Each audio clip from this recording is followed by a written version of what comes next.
అమ్మాయిగా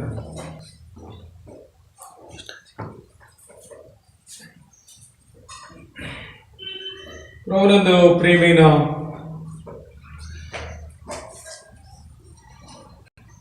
YouTube live ద్వారా రాజపేట బెరాక నుండి అందించబడుతున్న మా ఆత్మీయ వర్తమానములు వీక్షిస్తున్నటువంటి మరి యూట్యూబ్ ప్రేక్షకులందరికీ, స్థానిక సంఘానికి హృదయపూర్వకమైనటువంటి వందనలు తెలియజేస్తున్నాం. ప్రభు యొక్క కృపను బట్టి, ఆయన ప్రేమను బట్టి ఈ చిన్న పరిచర్యను ప్రభు దీవిస్తూ వస్తున్నందుకు దేవునికి వందనాలు చెల్లిస్తున్నాను. ఈ సమయంలో మీరందరూ బాగుండాలని నేను నమ్ముతూ దేవుని స్తుతిస్తూ ఉన్నాను. My dear brother and sister, ఈ సమయంలో నా వ్యక్తిగత సాక్ష్యము, టెస్ట్ మనీ, సేవా జీవితం ఈ దినం ప్రభు సన్నిధిలో ప్రభు ఇచ్చిన భారం కొలది పంచుకోవడానికి ప్రభు నాకు ఇచ్చిన ఈ గొప్ప అవకాశం బట్టి కూడా దేవునికి వందనాలు చెల్లిస్తున్నాను. గడిచిపోయిన దినంలో నా వ్యక్తిగత సాక్ష్యం ప్రభుని ఎరగక ముందు ఎలా ఉంటిని, ప్రభుని ఎలా అంగీకరించితిని కొంత సమయం నేను పంచుకొని ఉంటిని. 1998 ఫిబ్రవరి 9th ప్రభు నన్ను రక్షించినాడని నేను తెలియజేస్తూ వచ్చాను. ఆ దినం నేను ప్రభుని అంగీకరించాను. 1998 మే 9th నేను బాప్తిసములో ప్రభునందు నేను సాక్ష్యం ఇవ్వడానికి ప్రభు కృప చూపిస్తూ వచ్చాను. నేను కాలేజీ జీవితాన్ని ముగించుకొని 1998లో మే నెల 18వ తేదీ నుండి 24వ తేదీ వరకు నేను స్థానికంగా ఉన్న హెబ్రోన్ సహవాసంలో, నేను బాప్తిసంలో సాక్ష్యం ఇచ్చినటువంటి సహవాసంలో అక్కడ నేను fasting prayer 7 days day and night అక్కడ ఉన్న సేవకులతో చేయడానికి ప్రభు కృప చూపిస్తూ వచ్చాను. అది మొదటి పునాది. ఆ తర్వాత ప్రభు కృపలో జ్ఞాపకం చేసుకొని వివాహం కొరకై 1998 అక్టోబర్ 9th మ్యారేజ్ కొరకై ప్రభు కృప ఇచ్చి మ్యారేజ్ని సిద్ధపరుస్తూ వచ్చాడు. మ్యారేజ్ అవడం జరుగుతూ వచ్చింది. ఆ తర్వాత ప్రభు 3 పిల్లలను అనుగ్రహించాడు.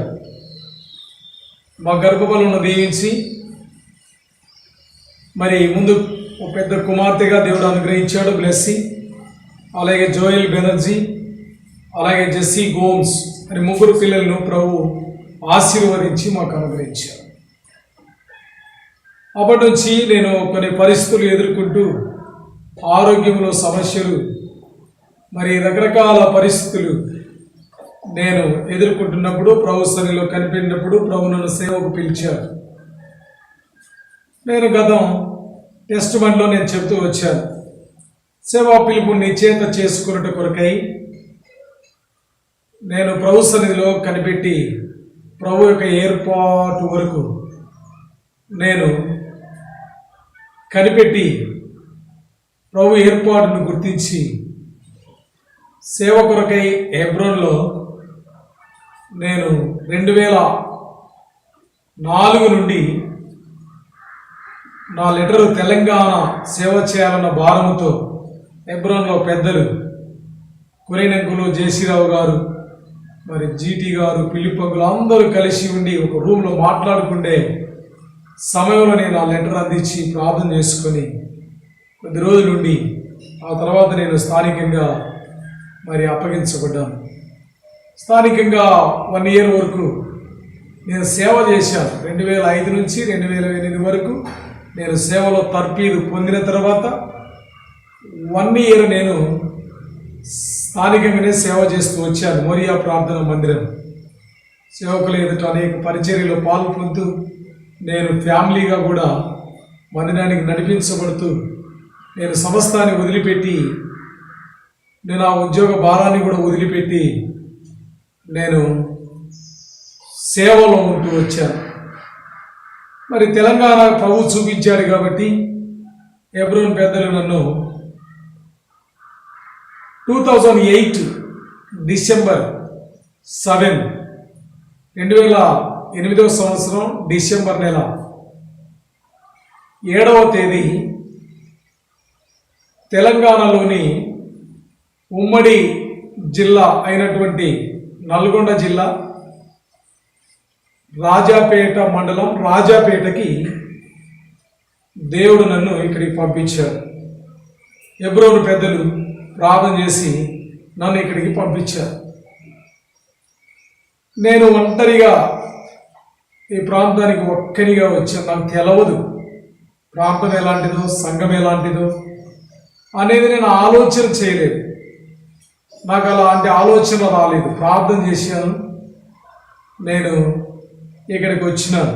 ఓ చిన్న బ్యాగ్ తీసుకొని సిస్టర్ని పిల్లల్ని ఇంటి దగ్గర బేస్తవారపేటలో వదిలిపెట్టి నేను మా చిన్న బాబు జెస్సీ గోమ్స్ పాలు తాగే టైం అంత చిన్న వయసులో 2008లో అప్పటికి 4 సంవత్సరాల వయసు బాబుకి నేను ఒక్కరిని కన్నీటి భారం కలిగి వచ్చాను. ఇక్కడికి వచ్చినప్పుడు ఇక్కడ చిన్న గుడిసె వేసుకొని ఉన్నారు. నాకు తెలియదు, నాకు ఎవరు చెప్పలేదు. పెద్దలు ప్రార్థన చేశారు, పంపించారు. ఇక్కడ ఆ స్థలం కూడా ఇప్పుడు నేనుండే స్థలమే. ఆ స్థలం కూడా కొన్నది కాదు, టెంపరవరీగా గుడిసె వేసుకున్నారు. పెద్దలు ప్రార్థన చేసి వారి కొరకై ఇక్కడ ఒక టేబుల్ ఏర్పాటు చేసి ప్రభు బల్ల ఏర్పాటు చేసి ఉంచారు. అంతకుముందు ఇక్కడ ఒక పాత మందిరం ఉంది. అప్పుడు వీళ్ళు అక్కడ కూడుకునేవారంట. ఇక్కడ ఉన్న వారంతా కూడా బెడా బుడిగ సంఘం అనే కులానికి చెందినవారు. నాకు తెలియదు ఈ తెలంగాణ కొంత భాష, ఈ ప్రజలు, ఈ పరిస్థితులు నాకు తెలియదు. నేను వచ్చాను, ఆ గుడిసె చూశాను. ఒంటరిగా ఏందో ఒక విధానంలో ఉండిపోయాను. ఒక చిన్న కిరాయి నాకు ఇల్లు చూపించారు. ఆ రూమ్లో ఉంటూ ఒక్కడిని వచ్చాను. ఆ తర్వాత ఏమవుతుందో తెలియదు. గుడిసె వర్షం కురిసినా కారుతుంది. అప్పుడు ఒక 30 మంది వచ్చేవారు. అప్పటికే ఆ పాత మందిరం నుంచి బయటకు వచ్చి వీళ్ళు ఆ పాత మందిరం కొరకు కూడా మరి ఏర్పాట్లు కలిసి ఉండడానికి ప్రయత్నం చేస్తూ ఉన్నారు. నేను వచ్చినానికి కూడా ప్రయత్నం చేయడానికి చాలాసార్లు సముఖంగా ఉండి హెబ్రోన్ నుంచి పెద్దలను పిలిపించి మాట్లాడినప్పటికీ అది సెట్ అవుతలేదు. గొడవలు ఎక్కువైతాయని, నా వయసు చిన్నది, సమస్యలు పెద్దది, ఈ భాష కూడా అర్థం కావట్లేదు. My dear brother and sister, సేవా జీవితం అనేది 2008 మరి డిసెంబర్ 7న ప్రారంభమై సేవలో ఉంటూ వచ్చినప్పుడు ఈ గుడిసె చుట్టూ కంప చెట్లు, గడ్డి, తొండలు, ఎలుకలు, పాములు తిరుగుతూ ఉండేది. ఊరికి బయటగా కనబడేది. అలాంటి సందర్భాలలో నేను ఒంటరిగా ప్రార్థన చేస్తూ వస్తూ ఉన్నాను. ఇప్పుడు ఆ సేవ అంటే ఇలా ఉంటుంది, ఇలా ఉంటుందా అని అనుకుంటూ కన్నీటి వేదనతో నేను ముందుకు వెళ్తా ఉన్నాను. డిసెంబర్ 23 వచ్చింది. సిస్టర్ను తీసుకొచ్చుకుందాం అని సంఘంలో చెప్పేసి నేనేం చేస్తూ వచ్చానంటే ఆ పరిస్థితుల్లో మా ప్రాంతానికి సిస్టర్ తీసుకురావడానికి వెళ్ళి డిసెంబర్ 23 వెళ్ళి 24కు నేను సిస్టర్ను తీసుకొని పిల్లలను వాళ్ళ అమ్మమ్మ వాళ్ళ దగ్గర వదిలిపెట్టి ఏడుస్తూ ఉన్నారు. పిల్లలు 3. అప్పటికి చిన్నోడు మరి అట్లాగనే వదిలిపెట్టి ఎంత ఏడుస్తున్నా ఇద్దరం వచ్చేసాం. December 1998 Christmas, watch night service మరి ఇవన్నీ కూడా ముగించుకున్నాం.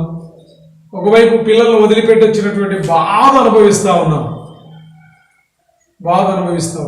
కాబట్టి అసలు అలా కొనసాగుతున్నప్పుడు మరి 2009 వచ్చేసింది. అలాగనే ముందుకెళ్తా ఉన్నాం. ఇక్కడ చాలా విలేజెస్, ఈ మండలం చుట్టూ ఒక 28 విలేజెస్ ఉంటాయి, 28 గ్రామాలు విలేజెస్. మరి ఈ గ్రామాలు ఎవరు ప్రభుని, ఏ జాతి వారు ప్రభుని అంగీకరించలేదు.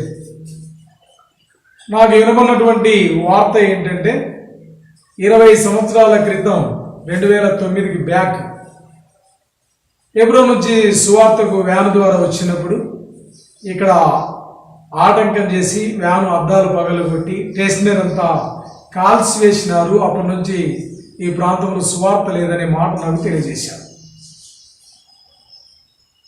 అలాంటి పరిస్థితులు, భయాందోళనకరమైనటువంటి పరిస్థితులు నేను ఇంటూ వచ్చిన. ఏం చేయాలో అర్థం కాదు. కిరాయి ఇంట్లో ఉన్నాం, గుడిసెలో సేవ చేస్తూ ఉన్నాం. వర్షం కురిస్తే అంత తడిసిపోతుంది.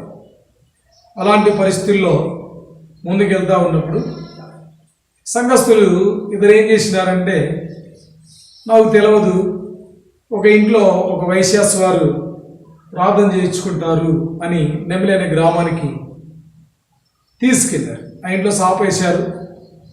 వారు నిజంగా గౌరవించారు. ప్రార్థన చేద్దామని కూర్చున్నా ఉంటాయి.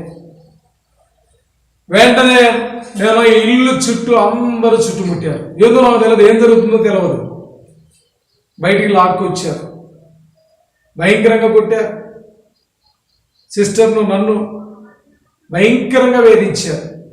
ఉదయం 7 గంటలకు వెళ్ళాం, 1 గంట వరకు వేధించబడ్డాం.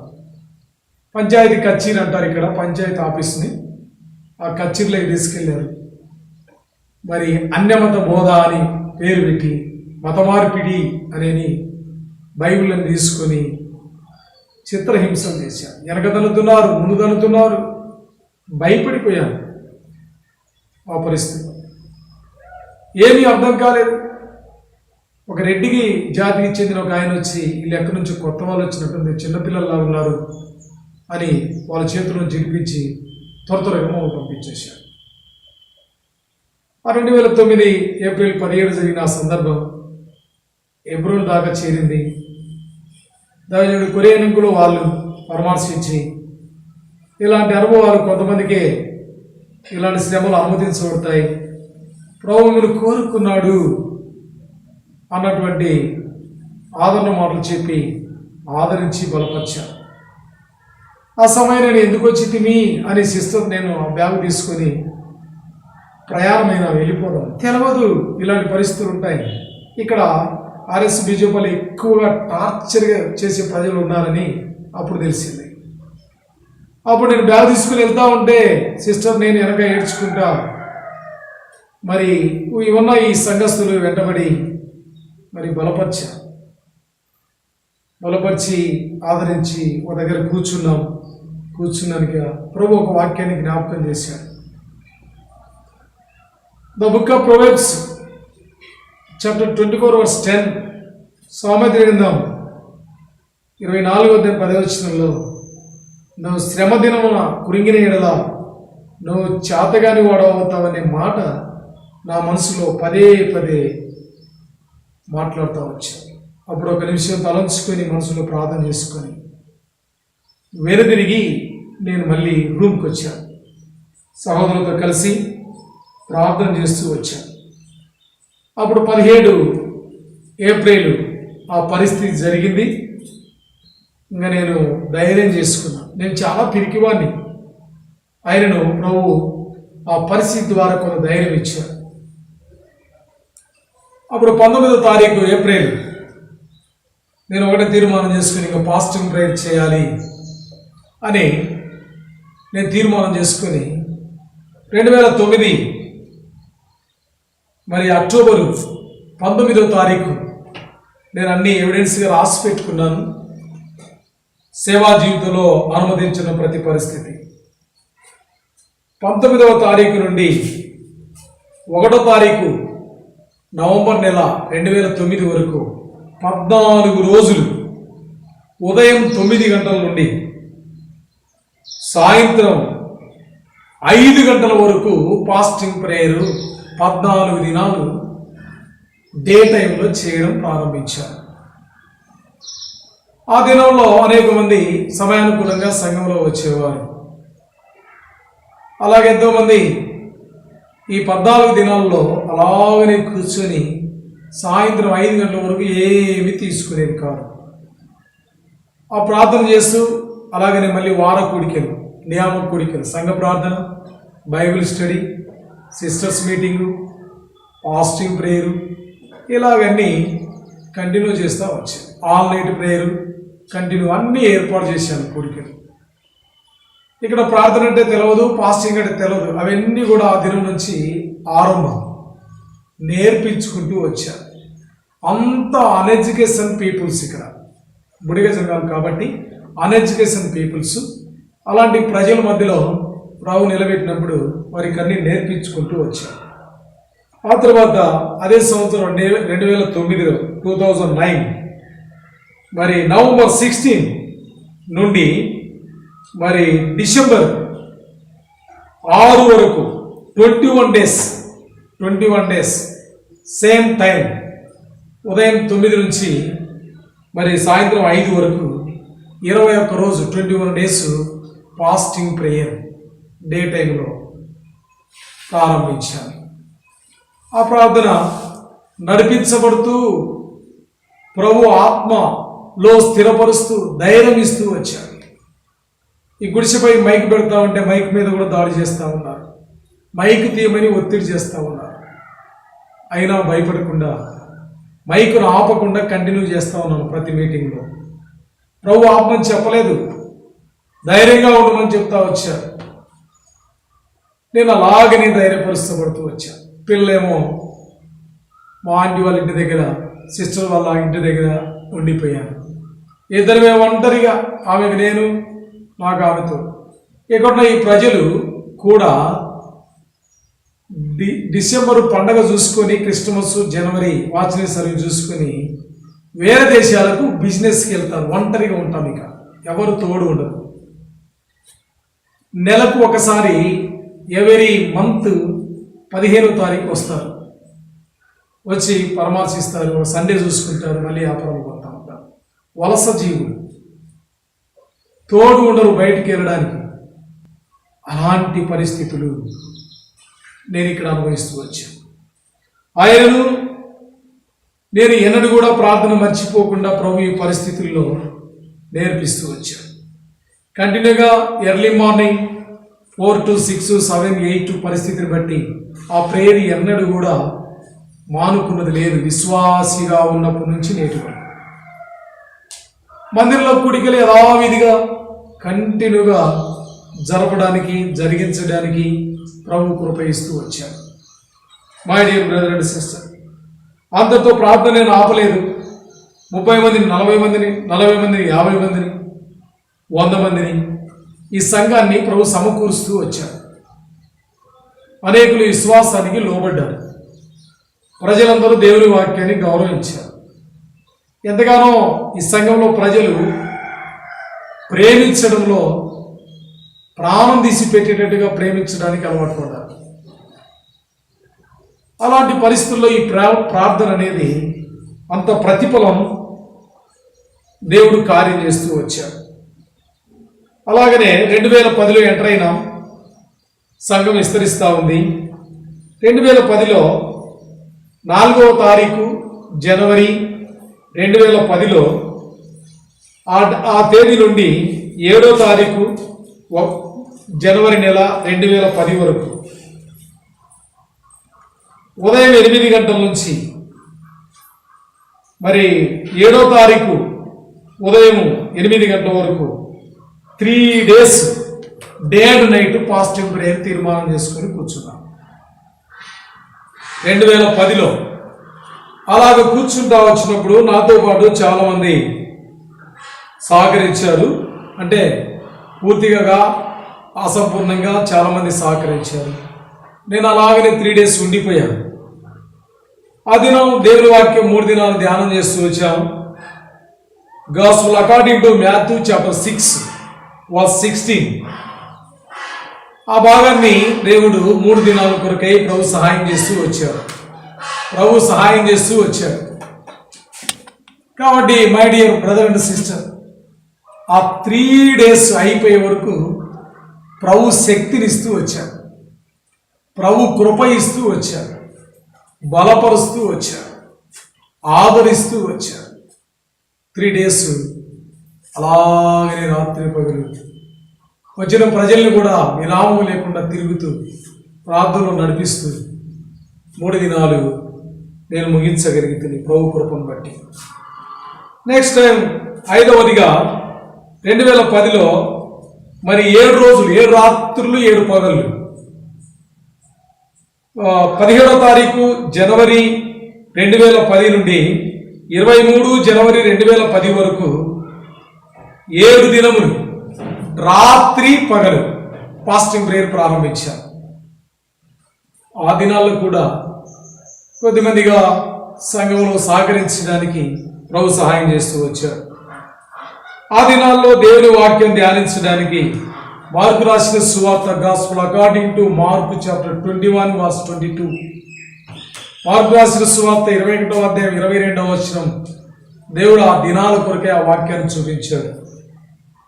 కాబట్టి నువ్వు ప్రార్థన చేసి నీ నమ్మితే అవన్నీ జరుగుతాయి అనే మాటను 7 దినాలు ధ్యానం చేసి ప్రభు కృపను బట్టి రోజు రోజుకి ఏదో ఒక ఇబ్బంది, రోజు రోజుకి ఏదో ప్రాబ్లం అవుతుందేమో అనుకుంటున్నాం. కానీ తెలియనటువంటి శక్తి, అనుకోనటువంటి శక్తి శరీరంలో దేవుడు అనుగ్రహిస్తూ వచ్చారు. అలాంటి శక్తి ఎన్నడూ నేను చూడలేదు. 3 పూట్ల అన్నం తిన్నా అలాంటి శక్తి నా జీవితంలో నేను చూడలేదు. ప్రభు అంత ప్రార్థనలో ఆ శక్తిని ప్రభు కనికరించాడు. నేను మొదట చెప్తూ వచ్చాను, నేను షుగర్ పేషెంట్ను 2001 నుండి. అయినా నాకు ఎక్కడ షుగరింగ్ రావడం కానీ, ఎక్కడ అయ్యవడం కానీ, లో అవడం కానీ నేను తీర్మానం చేసుకొని వచ్చాను. కాబట్టి ప్రభు షుగర్ను తన స్వాధీనంలో తీసుకొని ఎక్కడ ఇబ్బంది కలగకుండా వచ్చాడు. దేవుడు ఉంచాడు, అలాగ నడిపిస్తూ వచ్చాడు, అలాగ కనికరిస్తూ వచ్చాడు. ప్రభు సహాయం చేస్తూ వచ్చాడు. నడవడానికి శక్తి ఉంది, లేయడానికి శక్తి ఉంది, కూర్చోడానికి శక్తి ఉంది, వాక్యం చెప్పడానికి శక్తి ఉంది, మేలుకోవడానికి, నిద్ర లేకుండా ఉండడానికి శక్తి ఉంది. అలాంటి కృప దేవుడు అనుగ్రహించాడు. సంఘం అభివృద్ధి చెందుతామని గుడిసెలోనే స్థలం లేదు, గుడిసెలోనే సేవ చేస్తా ఉన్నాం. 6వసారి 2010లో ఏం జరిగిందంటే, ఒక సందర్భం జరుగుతూ వచ్చింది. ఎండింగ్లో చిన్నగా నాకు ఒక చిన్న కళలు ప్రారంభమైనాయి. నేను వాకింగ్ వెళ్ళే సమయంలో సిస్టర్ ఏదో సరిపోయినట్టు, బరియలు చేస్తూ ఉన్నట్టు ప్రత్యక్షకరంగా కళ్ళ ముందు కనబడేది. పండుకున్న నిద్రలో ఉన్న అలాంటి కళలు కనబడేది. ఎందుకు ఇలా వస్తున్నాయి అని ప్రార్థన చేస్తూ వచ్చినప్పుడు నేను ఎవ్రీడే ఈ ఫాస్టింగ్ ప్రేయర్ టైం కాక మందిరంలో ఉదయం 6 గంటల నుంచి మధ్యాహ్నం 12 గంటల వరకు ప్రార్థన చేస్తాను.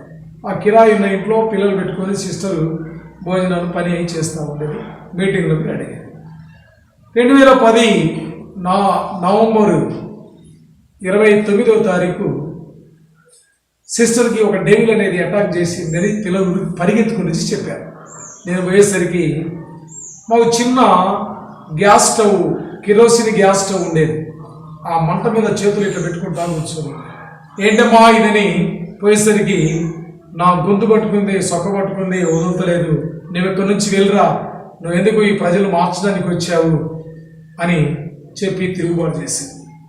అది నువ్వు ఏమైంది అనుకొని ఏడ్చి పిల్లలు ఆంధ్రాలోనే ఉన్నారు, నేను ఒక్కరిని సంఘం ఉన్నాను, వేదకరమైన పరిస్థితి.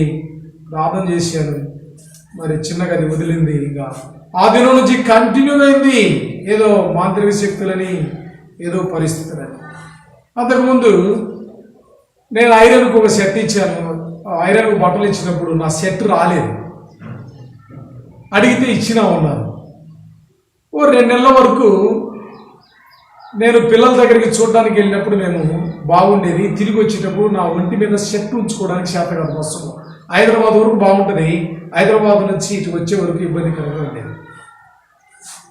2 నెలలు అలా అవస్థపడ్డాను. ఏదో గ్రహించలేదు, ప్రార్థన చేశాను. ఈ పాజిటివ్లో కృప ఇచ్చాడు. సిస్టర్స్కి ఆ టైంలో అబార్షన్ టైం అటాక్ అయింది. ఆ పరిస్థితిలోకి వచ్చింది. 2011 నెల నవంబర్ 29న ఆరంభమైనది. సిస్టరు మెంటల్ టార్చర్లోకి వెళ్ళిపోయింది. ఇక భయంకరమైన పరిస్థితులు ఏర్పడ్డాయి. మెంటల్ ఎవరెవరో తెలియదు, ఏం పరిస్థితి తెలియదు. భయంకరంగా ఎవరిని ఆశ్రయించినా మేలు లేదు. ఎందుకు వచ్చాము సేవకు అనుకున్నటువంటి వాతావరణ పరిస్థితులు ఏర్పడతా వచ్చినాయి. My dear brother and sister, సేవలో ఎన్నో పరిస్థితులు రావచ్చు. దానికి మనం భయపడకూడదు. 2010 నవంబర్ నుంచి 2011, 2012 అలా కొనసాగుతూ వచ్చింది. ఆమెకు నాకు సంబంధం లేదు. మానసికంగా మరి ఎన్నో పరిస్థితులు అయిపోయినాయి. పరిస్థితులు దారి తీసింది. మరి పిల్లలు భయపడిపోయినారు. అందరికైతే పిల్లలు గొంతు పట్టుకొని పిసుకుతాం. పిల్లలు భయపడిపోయినారు. అలాంటి పరిస్థితులు వచ్చినాయి. ఆ సమయంలో ప్రార్థన చేసి కొరేనకులు కూడా 2010లో ఒకసారి బాప్తిస్తాల కొడుకు మందిరంలో పెట్టినప్పుడు కొరేనకులు కూడా ప్రార్థన చేశారు సిస్టర్ కోసం. తిరుగుబాటు చేసింది. అప్పుడు కన్నీరు గార్చాడు ఆయన కొరేనకులు. జకరియా దేవుడు అనుమతించాడు, ప్రభు కార్యం చేస్తాడు, వాడుకుంటాడు, ధైర్యంగా నిలబడు అన్నాడు. ఏం చేస్తాం? ఆ దినం నేను 2010లో ప్రారంభమైంది. 11 అంతా జరిగింది. 2011 అంతా కంటిన్యూ అవుతా వచ్చింది. ఎవరో కృపావరాలు ఉన్నారు, కొంతమంది సంఘాలు ఉన్నాయి, ఇటు మీద అధికారం ఉంటుందంటే పెద్దలకు చెప్పి అక్కడ ఇక్కడ తిరిగాం. కానీ ప్రయోజనం లేదు. అన్ని సంఘాల్లో ఉంచాం, ప్రయోజనం లేదు. ప్రభు కృపను బట్టి ప్రార్థన ద్వారా 2011లో ఏం చేసినానంటే మరోసారి నేను 3 days పాజిటివ్ ప్రేయర్ కూర్చున్నాను. 2011 మరి 6వసారిగా 11వ తారీఖు జనవరి 2011 నుండి 14వ తారీఖు జనవరి 2011 వరకు మరి ఉదయం 8 గంటల నుంచి మరి 4వ తారీఖు 14వ తారీఖు నేను ప్రార్థన చేస్తూ 3 రోజులు అలాగే ఉపవాస ప్రార్థన చేస్తూ వచ్చాను. ఆ దినాల్లో ధ్యానాంశ ప్రభు ఇచ్చాడు. The book of Isaiah chapter 54:17 54వ అధ్యాయం యెషయా గ్రంథం 17వ వచనంలో నీకు విరోధంగా నీ ఆయుధం వర్ధిల్లదని చెప్పారు. ప్రార్థన చేస్తున్నాం. సంఘం అంతా కన్నీరు కారుస్తూ ఉన్నారు. రోజు 100-200 మంది కనిపెట్టుకుంటున్నారు సిస్టర్ని. సంఘం అంతా కన్నీరు కారుస్తూ ఉన్నారు. అప్పుడు నేను అనుకున్నాను మరోసారి దేవుని వాక్యాన్ని ఆ 2009లో నేను ఈ స్థలంలోనికి వచ్చినప్పుడు ఆ మొట్టమొదటి వాగ్దానం ప్రభు నాకు ఏమి ఇచ్చాడు అని ఆలోచన చేసి అది తీసినప్పుడు the book of first Chronicles chapter 22:16 మొదటి వృత్తాంతములు 22వ అధ్యాయం 16వ వచనంలో దేవుడు ఆ వాగ్దానం ఇచ్చాడు. ఆ వాగ్దానం ఏమని ఇచ్చాడంటే విస్తారమైనటువంటి వెండి బంగారం ఇత్తడి నీకున్నాయి, పని పూనుకో, నీ దేవుడనే యెహోవా నీకు తోడుగా ఉండని చెప్పాడు. అప్పుడు ఆ వాగ్దానాన్ని ఆధారం చేసుకొని వెంటనే ఈ ఉన్న స్థలమే కొన్నాం. సిస్టర్ అట్లాగనే ఉంది, ఆయన దిగజారిపోకూడదు అని ఆలోచన చేసి దేవుడు చూసుకుంటామని చెప్పి సిస్టర్ని ఎప్పుడు కాపాడుకుంటూ ప్రార్థనలు కనిపెడుతూ వాళ్ళు ఏదో పంపిస్తుంటే మనం ఏదో ప్రార్థన ద్వారా వెళ్ళగొడుతూ మందిరం కొన్నాం. కాంపౌండ్ కట్టేప్పుడు డిస్టర్బ్ చేశారు, కట్టకూడదని. అలాంటి సందర్భంలో మరి దేవుడే ధైర్యం ఇచ్చాడు. కాంపౌండ్ కట్టాము. దేవుడు కార్యం చేస్తుంటాడు. కాంపౌండ్ కొరకు ప్రతిష్ఠ చేశాము. దేవుడు కార్యం చేశాడు దైవజనుల ద్వారా. ఆ తర్వాత మరి ప్రభా ఎందుకు ఆ స్థలం కొన్నాను అంటే ఈ స్థలం మరి అంత లెక్కల స్థలం చూస్తే ఎక్కడ కూడా ఈ ప్రాంతంలో పర్మిషన్ ఇస్తలేరు, కొనలిస్తలేరు. మరి ఏ స్థలం అయితే బాగుంటుందని ప్రభువుని అడిగినప్పుడు ఎక్కడ కొనమంటావు ప్రభువా, ఎక్కడ పని కోరుకోమంటావు అంటే ఆ మొదటి వృత్తాంతం గ్రంథం 22వ అధ్యాయం మొదటి వచనంలోనే ఇదే యెహోవాకు బలిపీఠ స్థలం అని చెప్పాను. నేను ఎక్కడ ఉన్నానో అదే అని చెప్పాను. అందుకని ఈ స్థలం కొన్నాను. ఆ తర్వాత ప్రభు పని పూనుకోమన్నాడు కాబట్టి పని కొరకై ప్రార్థన చేస్తూ వచ్చాను. పని కొరకై ప్రార్థన చేస్తూ వచ్చాను. ఎట్లా చేస్తూ వచ్చామంటే 24వ తారీఖు మే నెల 7వదిగా మే నెలలో నేను 11 రాకముందే 2010లో దినమంతా ఉపవాసం ఉండి సంవత్సరం చేశాను నేను ప్రార్థన. రాత్రి పూట భోజనం ఒక్కసారి మాత్రమే భోజనం చేసేది నైట్. అలాగే సంవత్సరం అంతా ప్రార్థన చేశాను. ఈ శాతబడిలో మాంత్రిక ప్రభావాల కొరకై ఎప్పుడు పగలంతా ఒట్టిగానే ఉండేది. అలాంటి పరిస్థితులు ఏర్పడతా వచ్చినాయి. My dear brother and sister, సేవ అంటే సామాన్యమైనది కాదు. చాలా మంది తక్కువ అంచనా వేసుకుంటున్నారు. కన్నీటి అనుభవంతో వెళుతూ వచ్చాను.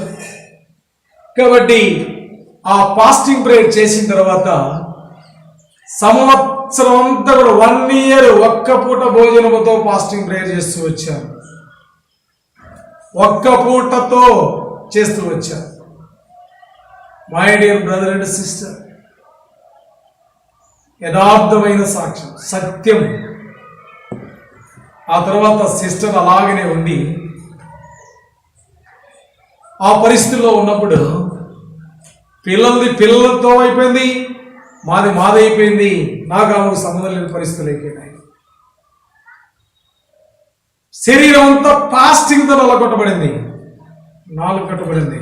My dear brother and sister, ఇట్లా ఉంటే కాదని ప్రభా మందిరం మరి అన్నీ ఉన్నాయన్నావు, మందిరం పూనుకోవాలి, ఎలా కట్టాలా, ఏం చేయాలా అని ప్రార్థన చేసి నేనే స్థలం సైట్ గీసుకొని సంఘంలో చెప్పి సహోదరులను బలపరిచి సంఘాన్ని బలపరిచి మందిరం కడదాం, ఒక 50 లక్షలు అలా కావచ్చు మరి అన్నప్పుడు ఒకవేళ మరి అంత మందిరం డబ్బులు ఎట్టు వస్తాయి, ఎట్లా కడతాం, అదవుతుందేమో ఇట్లా అవుతుందేమో కొంచెం నిరాశపడ్డారు. కానీ దేవుడు వాగ్దానం ఇచ్చాడు కాబట్టి సంఘాన్ని స్థిరపరిచాడు. మరి అలాగా మందిరం నిర్మాణం కొరకై ప్లాన్ తీసుకొని మరి ఎలా కట్టాలా ప్రభు అని అడిగినప్పుడు మొదటి దినవృత్తాంతం 22వ అధ్యాయం 5వ వచనంలో దేవుడు మాట్లాడుతూ వచ్చాడు. సకల ప్రదేశంలో ప్రసిద్ధి చెందినట్లుగా అది చాలా ఘనమైనదిగా ఉండాలని చెప్పాడు. ఘనమైన దేవుడు ఘనమైన మందిరం కట్టాలి అని తీర్మానం చేసుకున్నాను, వాక్యం ఆధారం చేసుకున్నాను. My dear brother and sister, స్థలాన్ని దేవుడు చూపించాడు. సిస్టరు ఆ మాంత్రిక శక్తుల్లోనే ఉండిపోయింది. తర్వాత ప్రభు మందిరాన్ని కట్టమని వాగ్దానం ఇచ్చాడు. సిస్టర్ అలాగనే ఉండిపోయింది, పిల్లలు అలాగనే ఉండిపోయారు. ప్రభు ఘనమైనదిగా కట్టమన్నాడు. నా దగ్గర పైసలు లేదు, ఒక 1000 మాత్రమే నేను వచ్చినప్పుడు ఉన్నాయి. ఒక 5000 మాత్రమే టైత్ దశమ భాగం వచ్చేది. ఒక్కరు కూడా ఉద్యోగస్తులు ఈ సంఘంలో లేరు. అందరూ చిన్న చిన్న వ్యాపారములు చేసుకుని వారు. అలాంటి సంఘంలో ఈ మారుమూల ప్రాంతంలో ప్రభు నిలబెడుతూ వచ్చాడు. సరే, ఘనమైనది కట్టాలన్నప్పుడు ఘనమైన దేవుడే చూసుకుంటాడు అని నిరీక్షణతో ప్రార్థన చేస్తూ వచ్చాడు. ప్రభా మరి మందిరం పని పూనుకోమన్నావు, ఎప్పుడు మందిరం పునాది వేయాలి, ఈ స్థలంలో ఘనమైనదిగానే కట్టండి, ఘనమైనదిగానే నువ్వు చెప్పిన విధానంలో. ఇంజనీర్ నువ్వే, ప్లాన్ ఇచ్చేవాడు నువ్వే, ఆరంభించేవాడు నువ్వే, ముగించేవాడు నువ్వే, నేను కేవలం నీ మాట మాత్రం పని జరిగించే పనివాడిని అనుకున్నాను. అప్పుడు ప్రభు పునాది వేయడానికి వాగ్దానం చూపిస్తూ వచ్చారు. 2వ దినవృత్తాంతం గ్రంథం 3వ అధ్యాయం 1-2 వచనాల్లో అక్కడ రాయబడింది, సొలొమోను రాజ్యం మీదికి వచ్చినటువంటి 4వ సంవత్సరం 2వ నెల 2వ దినం అనేది అక్కడ రాయబడింది. ఆ మాట నేను చూసి, నేను ఈ స్థలానికి సేవకు ఏ తారీఖులో వచ్చాను, ఇప్పటికి మరి ఏ డేట్లో ప్రభు ఏమంటున్నాడు అని వాక్యానుసారంగా పునాది వేయడానికి ప్రభు చూపించాడు. కాబట్టి మరి ఆ వాక్యం వెంటనే నాకు తటస్థించినప్పుడు దేవుడు నాతో మాట్లాడినాడు. కాబట్టి నేను మరి అదే టైంలో తన ఏలుబడిలో 4వ సంవత్సరం 2వ నెల 2వ దినం దాన్ని కట్టనారంభించను అన్నప్పుడు కరెక్ట్గా నేను వచ్చిన 4వ సంవత్సరం 2వ నెల 2వ దినం డాక్యుమెంట్స్ ప్రకారం ఈ వాక్యాన్ని ఆధారం చేసుకొని దైవజనుడు కొరేనగ్గుల గారిని పిలిపించి కరెక్ట్ టైంలో ఈ వాక్యం ఆధారంగా మందిరం స్టోన్ వేయడానికి పునాది వేయడానికి ప్రభు కార్యం చేస్తూ వచ్చారు. ఎంత గొప్ప కార్యం ప్రభు చేస్తూ వచ్చారు. అది ఎప్పుడంటే my dear brother and sister, మరి 19వ తారీఖు ప్రభు ఏం చేస్తూ వచ్చినాడంటే 2012 19వ తారీఖు మార్చి కరెక్ట్గా కొరేనంకుల చేత రాయి వేయబడింది, పునాది వేయబడింది. అలాంటి సందర్భం ఆ 2012 అంతా ఫాస్టింగ్ ప్రేయర్ గడిచిపోయింది. ఎలా గడిచిపోయిందో చెప్పజాలం. అద్భుతంగా దేవుడు కనిపించాడు. మందిరం పని జరుగుతుంది. మళ్ళీ ప్రభు భారం ఇచ్చాడు. ఏమని భారం ఇచ్చాడంటే పని జరుగుతుంది, శత్రువు ఎక్కువ పని చేస్తా ఉన్నాడు. ఆ మందిరం పునాది వేసి అయిపోయింది. మరి ఫస్ట్ స్లాబు సెకండ్ స్లాబు వెనువెంట జరగడానికి 2012 మార్చిలో 19వ తారీఖు పునాది వేయబడిన మందిరం వెంటనే ప్రారంభమైంది. ఎక్కడికి వెళ్ళినా ప్రభు అద్భుతమైనటువంటి మరి గిఫ్ట్స్ విశ్వాసులను సంధించాడు. వాస్తవానికి 10 రూపీస్ కూడా ఇచ్చేవారు కాదు. అలాంటి వారిని పాజిటివ్ ప్రేయర్ చేస్తూ ఉంటే లక్షలు ఈ పేద స్థితిలో ఉన్న ఈ కుటుంబాలే మరి మూటలు తీసుకొచ్చి ఇచ్చారు. మూటల్లాగా 2 స్లాబులు వెనువెంట వేయబడుతూ వచ్చినాయి. మార్చిలో పునాది వేస్తే జూన్లో 1 స్లాబు, జూలైలో 1 స్లాబు, 2 స్లాబులు కంటిన్యూగా వేసాం. ప్రభు కార్యం చేస్తూ వచ్చాం. ఆ తర్వాత పని ఆగిపోయింది. ఆ స్లాబులు వేసిన తర్వాత కొంత విరామం. ఆ తర్వాత కిరాయిల్లోంచి స్లాబులు కిందికి వచ్చాం. ఆ సందర్భంలో ప్రార్థన చేస్తూ ఉంటే ఒక దినం భారంగా ఆమె పెట్టుకొని ప్రార్థన చేస్తుంటే బాగా సతాయిస్తూ ఉంది. సిస్టర్ని పెట్టుకుని ప్రార్థన చేస్తూ ఉంటే అనుకోకుండా బాగా డీప్గా ప్రేయర్లోకి వెళ్ళిపోయినప్పుడు ఒక వర్షంలాగా వచ్చి నన్ను తడిపేసింది. శరీరం అంతా వైబ్రేషన్ వచ్చేసింది. నాకు తెలియకుండానే నా చెయ్యి ఆ సిస్టర్ మీదకి వెళ్ళిపోయింది. ఆ దినం ఒక అద్భుతం జరిగింది. ఆమెలో ఉన్నటువంటి డేవిలు మాంత్రిక శక్తులన్నీ కూడా పారిపోతా వచ్చినాయి. My dear brother and sister, ఆ విలువ నుంచి ఎవరి కోసం ప్రార్థన చేస్తానో, ఎవరి మీద చేయబెడతానో వాళ్ళందరూ స్వస్థపడుతున్నారు. ఏపీ, తెలంగాణ, రాయలసీమ నుంచి అనేక మంది ఫోన్ల ద్వారా కూడా బాగయ్యారు. ఆ విషయం నేను ఎప్పుడు పోయి ఇలా జరుగుతుంది అని కొరేనంకులతో షేర్ చేశాను. ప్రభు వాక్యం చూపించాడు తన దాసుని ద్వారా, ఇది అవసరం ఈ దినాల్లో అని చెప్పాడు. మరి ఆ దినం నుంచి నేటి వరకు కొన్ని 100 మంది బాగా ఉండొచ్చు. ప్రభు ఆ కృప ఇచ్చాడు. క్యాన్సర్ పేషెంట్లు కూడా వైజాగ్లో బాగయ్యారు. నిన్న మన కోవిడ్ పేషెంట్లు కూడా ఇమీడియట్గా రికవర్ అయ్యారు. ప్రభు ఆ కృప ఇచ్చారు. మందిరం వల్ల కొనసాగుతూ వచ్చింది భయంకరంగా. ఏ 20 సంవత్సరాల క్రితం సువార్త అయితే ఆగిపోయిందో ఆ సువార్త 3 సంవత్సరాలు ప్రార్థన చేసిన తర్వాత, 3 సంవత్సరాలు పరిచర్య చేసిన తర్వాత అదే ప్రజలతో చెప్పి సువార్త ఈ మండలం అంతా ప్రకటించడానికి దాదాపుగా 7 పర్యాయములు ఎన్ని ఎదురు పోరాటాలు వచ్చినా, రాళ్ళు విసిరినా, దాడి చేసిన, విచ్చలవిడిగా స్టేషనరీ డోర్ టు డోర్ ఇవ్వడానికి ప్రభు సాయం చేస్తూ వచ్చారు. నా బాధ్యత ఈ కఠినమైన స్థలంలో ప్రభు అలా ఇవ్వడానికి అలా వాడుకుంటూ వచ్చారు. My dear brother and sister, ఇప్పుడు మందిరం 50 లక్షలతో అవుతుంది అనుకున్నది దాదాపుగా ఇప్పుడు మందిరం పొడవు 80, మందిరం వెడల్పు 70 ఫీట్ల పైన అంత నిర్మాణంలో మందిరం first floor, second floor, cellar నిర్మించబడతా వచ్చింది. దాదాపుగా టాయిలెట్స్, వాష్రూమ్స్ కూడా ఒక బిల్డింగ్ తయారు చేశాం. 20 టాయిలెట్స్ సపరేట్గా.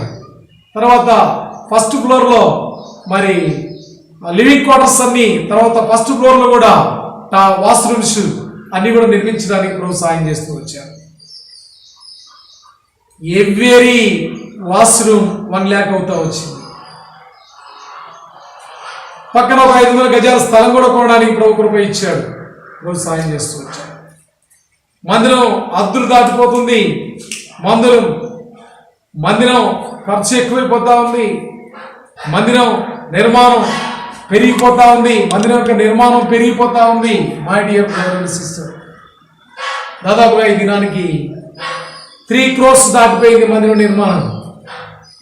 ఎందుకంటే దేవుడు వాగ్దానం ఇచ్చాడు, సకల ప్రదేశంలో ఘనమైనదిగా ఉండాలని. కట్టాలని చెప్పాడు, ప్రభు కట్టాడు. అలాంటి గొప్ప పరిచర్య ప్రభు ఈ కఠినమైన స్థలంలో ప్రభు జరిగిస్తూ వచ్చాడు. కారణం ఏంటంటే హెబ్రోనును ఆనుకోవడం, పెద్దలను అనుసరించడం, వారిని మాదిరిగా తీసుకోవడం.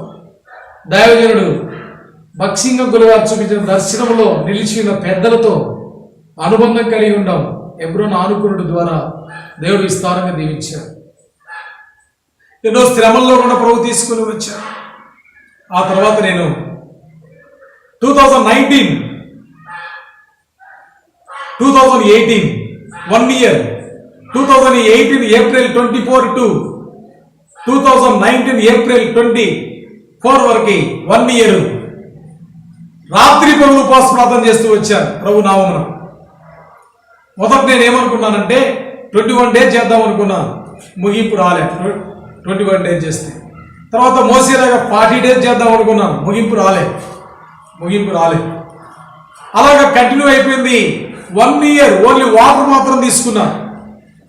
1 year చాలా చక్కగా ప్రార్థన ప్రభు జరిగిస్తూ వచ్చారు. కాబట్టి 2009 fasting prayer 2 times 3 or 7 days day and night, 21 days 14 days per day. ఆ తర్వాత 2010లో fasting prayer 3 days and 7 days. అలాగే 2011లో 3 days 7 days fasting prayer day and night. ఆ తర్వాత 2012 డే టైం ఫాస్టింగ్ ప్రేయర్.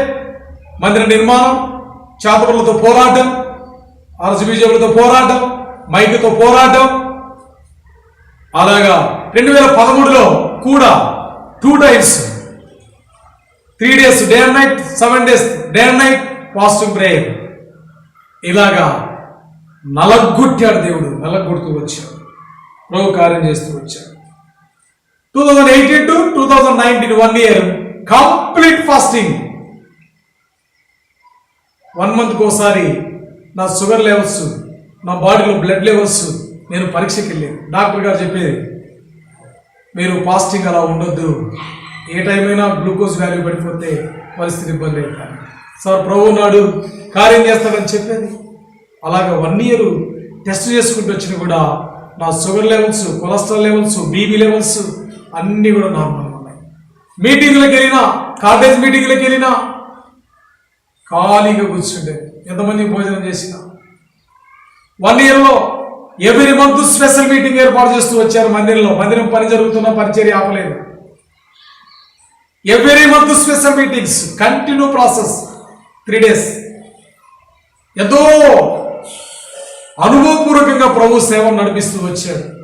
హెబ్రోను పెద్దలు మరి ప్రతి స్పెషల్ మీటింగ్కు మరి సేవకులను పంపించేది. నేను కోరినప్పుడు తిమోతేకులు ఎన్నో పర్యాయములు ఈ స్థలాన్ని స్థానిక బ్రాంచిగా మరి ఏ టైం అయినా ఆహ్వానించినప్పుడు వచ్చి బలపరుస్తూ వచ్చారు దైవజనుడు. కాబట్టి తిమోతేకులు భుజం మీద చేసి భోజనం చేయరా, రొట్టెన తినరా అనేది. కానీ అలాగనే ఉంది. హెబ్రోన్లో యూత్ మీటింగ్లో, యూత్ కాన్వికేషన్లో నేను ఉన్నప్పుడు కూడా మరి అక్కడ పరిచయం చేస్తూ వచ్చాను. సంఘాన్ని కూడా తీసుకుని పోయి నేను ఖాళీగా రాత్రి అంతా మోకాళ్ళ మీద ఉండి నాకు ఇచ్చిన రూమ్ నేను ప్రార్థన చేస్తూ వచ్చాను. అలాగా సేవా జీవితం జరుగుతూ వచ్చింది.